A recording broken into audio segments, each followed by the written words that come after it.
My name is Marc Clarke, and I'm the CEO of Marc Clarke Media Group, which is a full-service media company specializing in production, video and audio production, and also coaching. Wonderful. And can you go into detail a little bit about what type of coaching that you do and what type of media training that entails? Yeah, so I'm basically a 30-year veteran of radio and television, and my wife is also television, a news veteran. And so, being in that field for so long and that being kind of like the love of my life, we thought it was important to open up a business for the next generation of communicators, but also for those who in corporate America and those in general who want some help with their communication skills. So our clients range from corporate, where CEOs and owners who really need some help on being effective when they do interviews, and even when they're doing interviews, and also when they're being interviewed. Also, for those people who have again, same corporate kind of clients who aren't that comfortable with public speaking or keynote speaking. Also, we help with nowadays corporate companies use teleprompters almost just like television does, and so also helping with that, and really just presence in front of the camera and in front of the microphone. That's the main client, and so we're open. To be honest, because we have been in the field for such a long time, many of the people were people that we knew or people that we know, and then now we're branching more out to just the general market. Because I'm seeing a lot of people do need help, because now everybody has a camera, which is the phone, and so almost like how I can help your podcast, how I can make you the best broadcaster Yeah. on your podcast or any platform that you're on. Yeah, great. Thank you. And now tell me about your extensive background, all the experiences that you've had in media and how it's led you to now this stage in your life. Sure. So my love for media started when I was in middle school, and then I went to college, majoring in radio, television, broadcasting at Southern Illinois University, and then that led to a radio career for 30 years, where I started in St. Louis. I'm sorry. I started in Charleston. I start again. Yeah. I started in Huntsville, Alabama, and then Charleston, South Carolina, then St. Louis, and then I met my wife in St. Louis and followed her to the D.C. area, and so then I was in Baltimore for 9 years, and then D.C., then New York, and then I segued into television in D.C.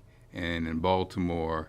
And, so it's been pretty extensive. Like I said, 30 plus years of really doing something that I really love and I'm passionate about. So I've been spoiled.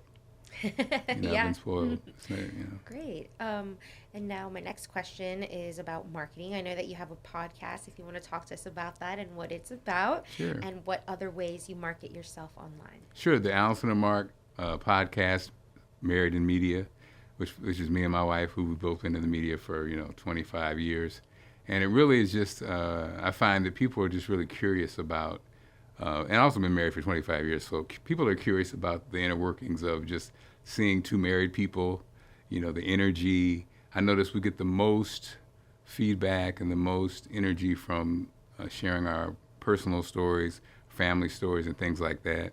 Our marketing really has been social media. We're getting ready to, I'm actually getting ready to, for the first time, really put more time in, because I still was working in television. So I recently decided to just step all the way out and just do this full time. And so I'm really excited about that, because, I think working in media, you feel like you're an entrepreneur, but you still get that check every 2 weeks. And there's a difference between being a real entrepreneur and working for somebody. And, I'm really learning that.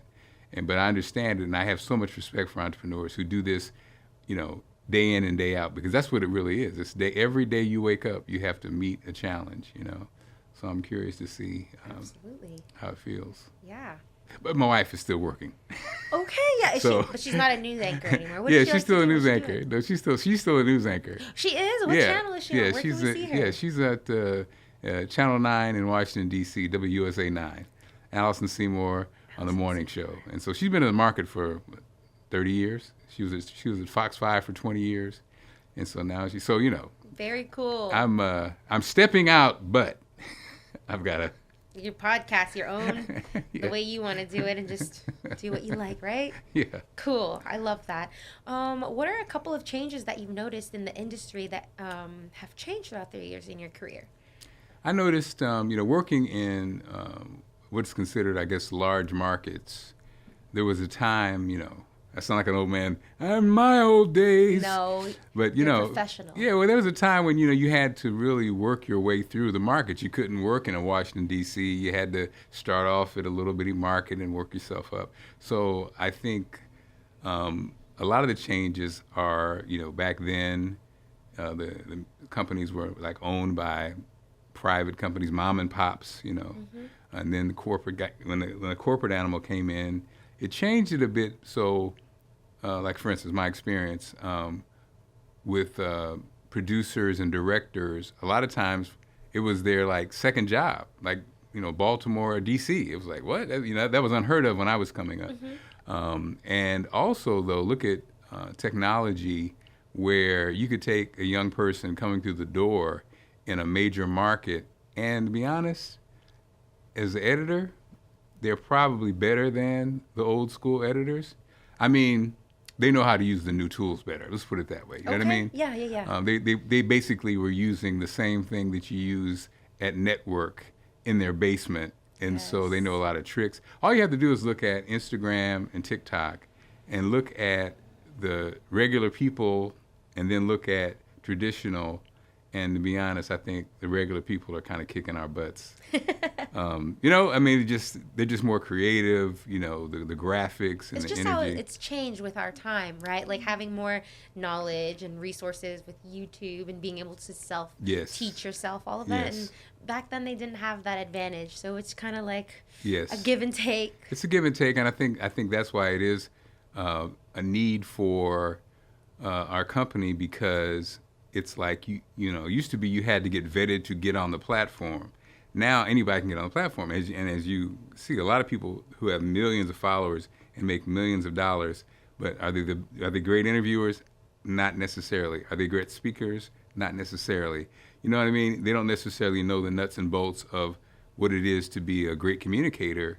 But also, what I think my generation has learned is that there's a balance. You know what I mean? It's almost like what the younger people understand that have grown up with, like you said, these platforms, and also been influenced by athletes and rappers and entertainers. It's like almost the value is what you're saying, not necessarily how you're saying it. And when you look at social media, if you are not entertaining and captivating and compelling, you could be the smartest man in the world and nobody will follow you. You'll have no clicks. Yeah. Whereas if you're over the top and you're, you know what I mean? Because a lot of times if you break down like the people who are super popular, it really is just that they like the personality and they like how they deliver the information. We all have the same information. Yeah. Yeah. It's how you deliver it, right? Yeah. And, it's interesting. I think this is I was driving in today looking forward to our interview. Yeah. One of the new things I really have to say is, as a communications company, there are new rules for young people, Share that with us. Yeah. Yeah, I think, so I'm 58, You and look so, great. Thank you. You're welcome. So, and I think I got over because I was the guy who always, big personality, funny, warm, very relatable, very touchy, very, you know what I mean? Nowadays, that'll get you in trouble. If you say too much, if you're too comfortable, if you're, you know what I mean? It's a different style of communication, because we have a generation of people who really didn't grow up with the one-on-one communication. That used to be a plus. Walking into a room and, as my wife says, never meeting a stranger. That used to be a plus. Now, it can come off kind of creepy. Yeah, that's and right. so I think my company might be able to help calm my guys and women and men my age, get them into the new world of kind of how you communicate with people. And What do you think about that? I hadn't thought about, coming in, I was driving in, I was thinking Yeah. about that. That kind of old way. It's different. It's Yes. different. What I think about that is, I think that is great that you're offering a platform or a place where they can be comfortable to have that conversation in private. Like, hey, Yeah. maybe we thought this was okay to say, but now it's not so much. Yeah. I think that's a great way, and especially since you understand that, and hearing it from you, someone who's a professional and tenured, it'll make them feel more comfortable, because sometimes it can come off like if somebody else says it and maybe they're not as experienced as you, it can come off kind of like you don't know what you're talking about, but you are the professional and you know your work and you've done it, you've seen it, you've studied it. I think that what your business is doing by offering that service for people who want to get themselves out more and be a little, not to say that they're out of touch, but to get in touch with what is now considered to be more professional. Yeah. I think that's great. And I think it's brilliant that you're offering that. So if anybody out there finds themselves like, man, maybe I do need to brush up on some of those communication skills, please check out Marc Clarke's business. He will help you. And it's interesting seeing, seeing it in play, like just recently with the new candidate for vice president with Kamala Harris. I remember just having the sound down and seeing him, and so he was he was a coach, so he's all coachy. So without sound is what you're saying? I just saw raw, you saw, so this is the first time I'm seeing, at first I wasn't familiar with him from a standpoint of a personality side. So I'm just seeing him for the first time, very rah-rah, very smiley, and I was just thinking, having 3 daughters, having 3 kids, I was like, they would not like this, because it was he was very gung ho, which again, that was a thing. Now, but actually when I turned the volume on, and actually he's very charming, fine, storyteller, great communicator. But I was just thinking, I'm probably that model. But that model nowadays plays differently than it used to. It's almost like now it's almost it's almost it's a certain kind of vibe that people, when you communicate, and especially if you're talking about, like you say, you're a corporate leader, but you're meeting with your team. Now, the old school way, you just, it's almost like the king would come in and everybody would just be quaking in their boots, and it didn't matter. You just were like, ah. Now it's a little different, especially if you're trying to attract a certain type, and a certain type of to hire a certain type of personality, and you can see that with when you look around at different stores. Some stores have a different vibe than others, and having young people even looking for jobs, the stores they choose to apply to, very interesting. So communication has changed. I think it's everywhere. But there are different ways to do it, and ways that I think you have to be aware of. And I think that's a box we're trying to check off. Yeah, absolutely. And it goes both ways, too, because like you said, some people have 1 million followers, all of this, and they are not the best communicators like that. Yeah. So it can go both ways, right? It's just meeting that happy middle and finding where you can be yourself but also be a good communicator. Yeah. And, I'm always amazed by, especially CEOs, like, that person who put that business together, and then you've seen it before. People, well-known, little bit successful businesses, but then when you see them sit down on a one-on-one interview, you're almost like, not what I expected. Yeah. Working in entertainment, I used to find that with those people who are just so famous and so wealthy and so popular, and then you're always thinking, oh, this person, when I interview them, they're going to drop all these gems. They're going to have such an understanding. And then you just go like, oh, no. Actually, in all those years, 30 years, there's only been maybe 2 where you go, okay. Like, the first time I met Will Smith, you're just like, okay, this guy, I was working at a radio station, and at the station they had a beauty school. Yeah. And so Will comes in all Will Smith, and then he's like, there's a beauty school downstairs. So he runs downstairs, and then can you imagine, like, he runs in there, and, oh my God, Will Smith, and took autographs and took pictures, and he was just so Will Smith. Charisma. Yeah, the charisma, from the young people to the older people, everybody was in love with him. Aww. And, very few, the other people, they come and they have that same image, but actually they're kind of distant, or they're very quiet, you know. They have a good PR person Have a to great show PR them person. online and all that good stuff. Yeah. What are some of the issues that maybe some of your clients have been coming in that you've noticed being a trend that they're looking for help for? Like, oh, wow, it looks like this seems to be an issue that everybody wants to correct, and I'm here to help them. Something. Recently, you know, being the host of a TV show, I'm always surprised. Actually, so I was the host of a TV show, and also I was the feature reporter where I did a feature where I would go into, you know, bars, restaurants, again, talking to the person who was in charge and talking to the person who was in charge of the festival or whatever. I was always, because I've been doing it so long, it's always interesting how just miking the person up, I could feel the tension, the energy, and how they would just be really like almost so nervous that they would lose themselves. And this is a 90-second interview, so it's a quick hit. But it was like the lights, the mic, you know, the pressure for this person who you built this multi-million-dollar company, and you do this. But it's like very interesting when they saw those lights, and so I think. Regardless of the success level of the person, most people are not that comfortable in front of a microphone, in front of a light, in front of a camera. Yeah. Most people, you know, working in radio forever, everybody hates how their voice sounds the first time. That part. Right? So it's interesting because it's like everybody who's ever, you know, so I've heard that a billion times because most people, it's like you have to get used to hearing your voice. Most people hate how they look in the shot, right?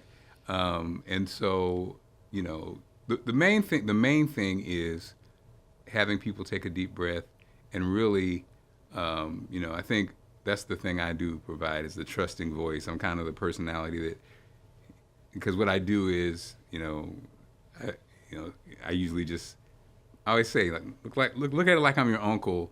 Or our conversation will get them into it where they'll say, oh, okay. Because I think that's the part. Like if you, especially, you know, as a reporter, if they feel like I'm going to ask them an embarrassing question or ask something they don't know, then they feel a certain way. But so I guess the thing that's always important is, number one, let them know what to expect. So managing their expectations. Number two, no surprises. Give them all the information. You know, I'm sure you run into this interviewing people all the time. But and there's kind of two kind of people. Some people want to know everything they want to. They'll come in flustered already. They want to be, you know, the energy has to be right, and they want to know exactly what you're going to ask them. Some people. Yes. Other people are okay. I think most people want to know the questions. But they don't want to ask. They want to be rude, so they don't say that. But they really want to know, what are you going to ask me? Yes. And you know, that was the difference between working in television and working in radio. Working in television is much more planned out, and so a lot of times I always think it's funny when you watch shows and the person will go, oh, great question. Oh, they wrote the question. So that always cracks me up, you know. Great question. It's like, thank you, I wrote it myself. You know, and then, but then, you know, radio was it was like you know, especially how I did it, it was very just spontaneous. They didn't know, and I like that aspect, but yeah. I think you're that way too. But I am. Yeah. Nice observation. Yes. But you know, yeah. So like, some people just want to be super prepared. But even what's weird is then that kind of freaks them out too. So it's almost like a fine line, because if you tell them too much, and it's like they're still all over the place. Where yes, I actually like sometimes they want to over prepare and they bring notes, and then they're like, wait, can I say that again? And you can't get past because they're trying to read exactly what they wrote, and it's just like, no, let's just do this in a natural way, how you would actually talk to me at a coffee shop without cameras and lights. I know they're here, but try to think of it that way, right? Yes. I know you have a million stories, because it's fun. Those types of people, and sadly if you're watching and seeing that kind of person, no disrespect. No. But it's like you really do see the control freak aspect, because it'll be like, hey, I don't know what I'm doing, but let me tell you what I need to do. That's just yes, like, okay. Yes. We just always want everyone to feel comfortable and good, and just know, like, I'm not going to ask you anything crazy. It's simple stuff that you'll know the answers to. Trust. Yeah, and where do you hope to see yourself in the next 5 years with your podcast, maybe some more projects coming in the works? I'm really excited. I have a lot of projects in the works, including, so it's like you said, there's two sides. For my company, the media company, I'm looking forward to landing a few government contracts, basically, teaching media for young people and just for people in general, or for those in need, or for disadvantaged people, or just in general. Just, and debate, when I say media at that point, really is more communications than media. Yeah. How to dress for an interview, how to interview properly, how to, carry yourself in a certain way that reflects who you are, that kind of stuff. That box. Then you got the media box where, yes, let me help you make your podcast better by making you a better communicator, how to be a better communicator. And then, of course, in the corporate world, I would love to land a big fish. Mm-hmm. He's a billionaire, but he doesn't know how to talk. Billy, let me help you out, buddy. Let me help you out, Yeah. Let me make you warm and not a cold fish. Let me make you look relatable. Comfortable, Yeah. Come on, just sign it. Let's do this thing for 5 years, and I'll do everybody underneath you. Then then you can train them up. But that would be very exciting. And then for me, me and the wife, the podcast really just raising the. We're doing a lot. We're starting actually this month more live, almost like a show. I was thinking about that. Like, that's something else that's also in play, and I think we can help terms. It used to be a show. We're doing a show. Now you say podcast, and people say, what do you mean? You probably remember when people, even now you probably say podcast, and some people go, oh, wait a minute, now what is that? What does that mean? Is it just audio? Is it video? What do exactly. You mean? Yeah. And it can be both now. Yep. Remember, there was a blog and was a vlog. I think vlog died. Yes, it did. Podcast goes strong. Very interesting. Some people I know just love the straight audio. Some people love the video. I say the thing about the Shannon Sharp, Cat Williams video podcast that I thought, for me as a media person, was I felt like, Joe Rogan, I think, was, for people who were already there, Joe Rogan, right? He was the guy, the diversity and variety of topics, long form conversations. And he kind of like was in this box. But then the Shannon Cat Williams interview I thought was different, because to me it felt like it was like those people who really weren't into it at all were talking about this thing. Yeah. And it signaled to me that I think the older demo finally had arrived. You know what I mean? I think podcasting really was, there are older people who listen, to NPR and to certain podcasts. Those people, the same people who probably listen to audiobooks. Yeah. They're the older demographic. But I think now it's definitely, here. It's much more mainstream. Mm-hmm. More people, I see it on the YouTube numbers, more and more people, I think, in that older age group have found it. Yeah. And to be honest, I think that's going to be good, because I think early on, like we said before, you almost had to be either sensational, over the top, aligned with something that was already popular, a hot TV show, a hot whatever, to get the numbers. Yeah. But I think now that I think older demos coming in, I think it's expanding. So yeah. It'll be exciting times. I agree. And I even, I know this is kind of random, but even on TikTok, I've seen older demographic just killing it, and I don't even know how to use that. So I'm just like, go you. I know. I love kind of seeing snuck that. up. It snuck up, didn't it? Because you're right. The TikTok was like, at first it was one thing, and that's the other thing that's interesting about social media. If you're not paying attention, it changes on you. My daughters were the ones that was talking about the whole selling on TikTok. These people started tapping into that. Yeah. Because it was first Facebook, but then my daughters were talking about TikTok. And then people were like, I think that got a lot of the older people in, because people were saying, I can move more product or whatever. They found that niche there.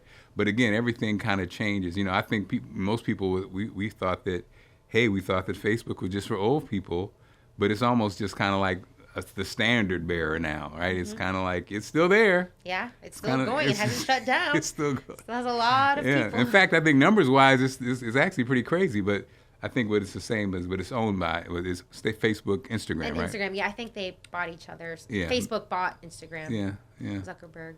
And so the platform, as somebody who majored in broad, just imagine, that's how old I am. Look at that. I majored. And you look great. Look at that skin. It's plump and shiny. I majored in radio, television, broadcasting, and I minored in journalism.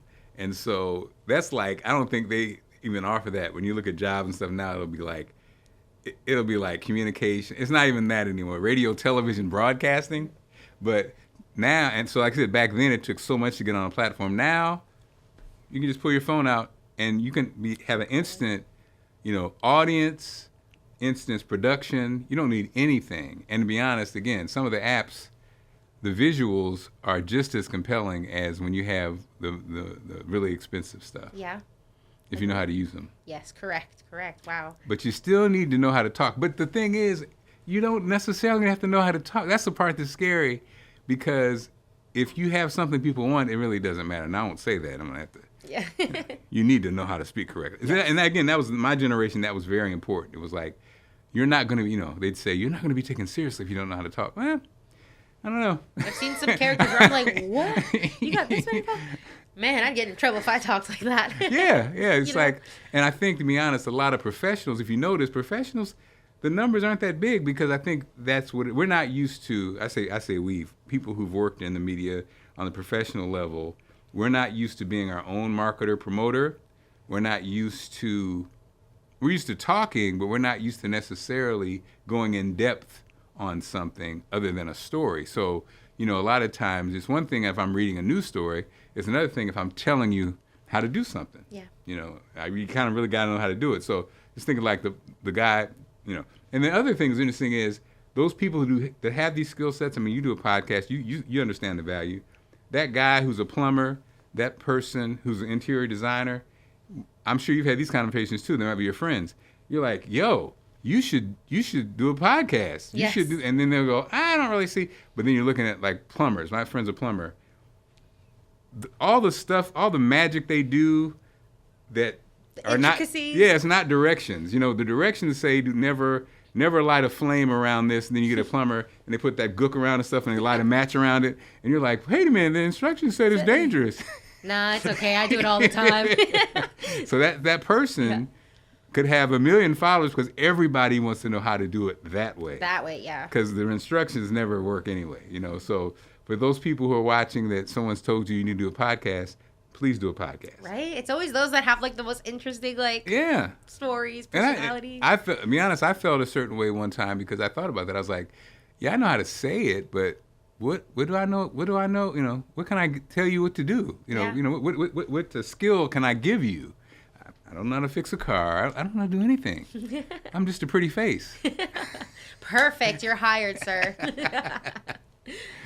No, I love that. Have I touched on everything that you wanted to share on the podcast? Do you have any parting words for our listeners? I know you're tired. See, I will talk you to death. You're like, man. No. I am not tired. I could go. I have so many more questions that I want to ask you. Trust me. Well, hey, we definitely have touched on everything. I think, like you said, I'm actually, it was Marc Clarke Media. I'm changing it to Marc Clarke Media Group because of all those projects we talked about. Yes. I got to put them under the umbrella. That's it. If you are somebody in need of better communication skills, I would love to help you with that. Or even if you need some information or need me to consult you on, how to set up your podcast, how to have a more effective podcast, how to do better interviews, all those things. That's what we're here for. Because I genuinely, here's the other thing I was thinking about coming in, because I was watching your other interviews. Yes. And, you're talking to people who are real estate, all these successful business owners. Yeah. And I was like, you know what? I'm going to tell a secret. My mother worked for Social Security and hated it. So as a kid, I decided I'm going to do something that I love. Yeah. And so media is what I love, and I've done it all these years. It shows. Yeah, and so I've never really had to work. My wife calls me the luckiest man in America. But, because it really is, it sounds like a cliche. Like for the last 2 years in Baltimore, so people would be like, oh my God, because, it's 7 a.m, you see me, I'm drinking, I'm eating food, I'm dancing. They're like, oh my God, you had the best job. And it really hit me because I was like, you know what, it really was. It really is. It really, to do something you really love, it's the best. And then just to be a communicator. So, that's the other thing. If you're watching this and you've always wanted to do media or have your own show, do it. And there's no excuse now, because there used to be, well, you had to get, I got to get to a TV station. I got to get to, you can do it right now. And especially if you're not a spring chicken, why not? You've learned so much at this point. You raise some kids, you either have some kids, you have things that the job that you're working at, the ins and outs of that. I mean, there's space for it. So that's what my message would be for those who, always wanted to do it. Yeah, no, thank you so much. You are like a book of insight and knowledge. Like, I love this. Like, I have questions that I want to ask for myself, and I'll probably ask you after. But I'm always here. Thank you so much for being here today. We really appreciate it. And let me just shout you out. What a great podcast, but also what a great setup you have here. It's so comforting. It's so warm. It's beautiful. You're beautiful. Just the energy, so I love what you're doing. So keep on doing it. Thank you so much. I appreciate that. That was so lovely. We did not pay him to say that, by the way. Thank you.